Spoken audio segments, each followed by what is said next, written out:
নীল ধুবুৰীৰ পাছত লখিমপুৰত এই ঘটনা সংঘটিত হৈছে লখিমপুৰত যেটো চাঞ্চল্যকৰ ঘটনা সংঘটিত হ'ল সেই সন্দৰ্ভত আৰক্ষী ইতিমধ্যে অভিযান চলাই কেইবাটা অভিযুক্তক আটক কৰিবলৈ সক্ষম হৈছে প্ৰায় 7টাকৈ অভিযুক্তক এই মুহূৰ্তত গ্ৰেপ্তাৰ কৰাৰ খবৰ আহি পৰিছে গতিকে আপোনাৰ যদি সবিশেষ জানিব বিচাৰিছো 5 দিনৰ জিম্মাত লৈছে কেনে ধৰণৰ তথ্য উন্মোচন হৈছে যদি সেই কেইটা অভিযুক্তই তাত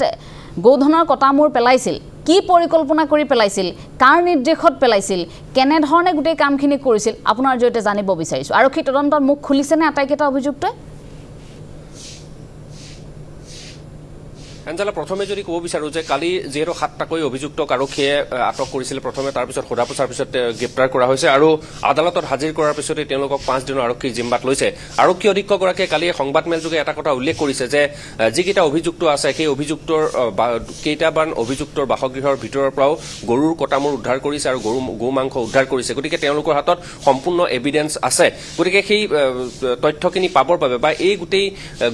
গৰুৰ কটামূৰ নামঘৰৰ সমীপত পেলাই যোৱা গোটেই কাণ্ডটোৰ মাষ্টাৰ মাইণ্ড কোন আছিল কাৰ নিৰ্দেশত সেই কামখিনি চলিছিল গতিকে সেই তথ্যবোৰ আহৰণ কৰিবৰ বাবে আদালতত তেওঁলোকে আপিল কৰিছিল আৰু আদালতে তেওঁলোকক 5 দিনৰ বাবে আৰক্ষী জিম্মালৈ প্ৰেৰণ কৰিছে গতিকে কিছু তথ্য হয়তো আজিৰ দিনটোত আৰু উদ্ঘাটন হ'ব পাৰে আৰক্ষী অধীক্ষকগৰাকীয়ে কৈছে যে যদি তথ্য কিবা উদ্ঘাটন হয় বা পৰৱৰ্তী যি তেওঁলোকৰ কাৰ্যকলাপ থাকিব সেয়া তেওঁলোকে সংবাদমেল যোগে সদৰি কৰিব কিন্তু এই মুহূৰ্তত এই গোটেই ঘটনাটোক কেন্দ্ৰ কৰি গাঁওখনৰ চিৰিঙৰ যিখন গাঁও সেই গাঁৱত কিন্তু এতিয়াও চাঞ্চল্য বিৰাজ কৰিছে মই নামঘৰত উপস্থিত আছো কাৰণ এই নামঘৰৰ চৌহদতেই গৰুৰ কটামূৰ উদ্ধাৰ কৰিছিল গতিকে আজিৰ দিনটোত তেওঁলোকে নামঘৰ পৰিষ্কাৰ কৰিছে আৰু চাকি বন্তি জ্বলাই এই নামঘৰ শুদ্ধকৰণৰ বাবে তেওঁলোকে ব্যৱস্থা গ্ৰহণ কৰিছে আৰু গাঁও ৰাইজে এটা কথা কৈছে যে যিসমূহ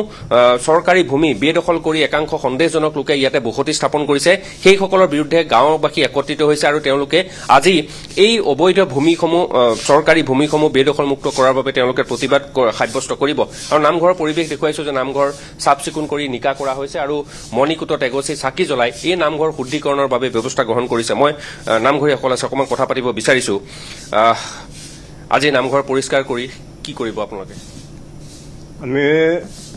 অন্যবাৰ ভাগৱত পাঠ হয় আৰু আজি ঘৰৰ অৱস্থা বেয়া নামঘৰ সেয়েহে বন্তিকাত জ্বলাই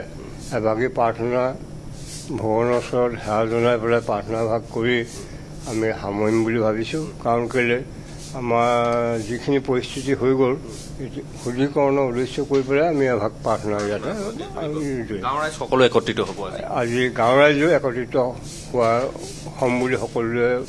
যোগদান কৰিম বুলি মই আগবাঢ়ি আহিম বুলি কৈছোঁ মই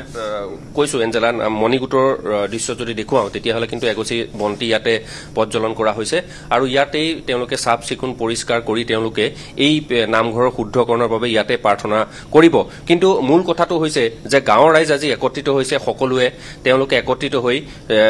এই যিখিনি চৰকাৰী ভূমিত সন্দেহজনক লোক বসতি কৰিছে তেওঁলোকৰ বিৰুদ্ধে মাতিব মই অকণমান কথা পাতিব বিচাৰিছো আপোনাৰ সৈতে নামঘৰ শুদ্ধি কৰা হ'ব আজি হয় সেইদিনা যিটো ঘটনা ঘটি গ'ল তাৰ কাৰণে শুদ্ধি কৰাটো অত্যন্তই প্ৰয়োজন গতিকে লৈ আমাৰ সমূহ ৰাইজে আজি ভাগৱতৰ দিন আছিলে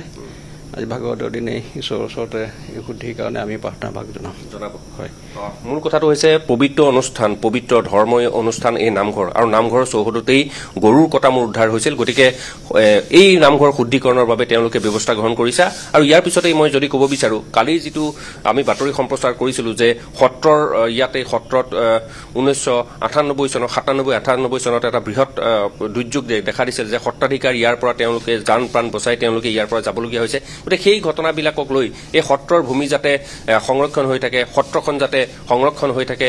চৰকাৰী বেদখলকৃত ভূমিসমূহ যাতে উচ্ছেদ কৰিব পাৰে চৰকাৰে তাৰ বাবে সকলোৱে আজি মাৰবান্ধি থিয় দিব 10 বজাৰ পৰা তেওঁলোকৰ কাৰ্যসূচী গ্ৰহণ কৰিছে বিভিন্ন দল সংগঠন ৰাইজ একত্ৰিত হৈ সকলোৱে একত্ৰিত হৈ এই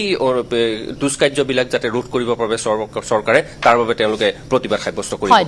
ধন্যবাদ জনাইছো নীল আপোনাক পৰৱৰ্তী মুহূৰ্তত আমি নীলপৱন সহপণ্ডিতৰ জৰিয়তে আৰু কিছু জানিবলৈ চেষ্টা কৰিম লখিমপুৰৰ গৌমূহ উদ্ধাৰ হোৱাৰ কাণ্ডৰ প্ৰতিক্ৰিয়া এতিয়া অব্যাহত আছে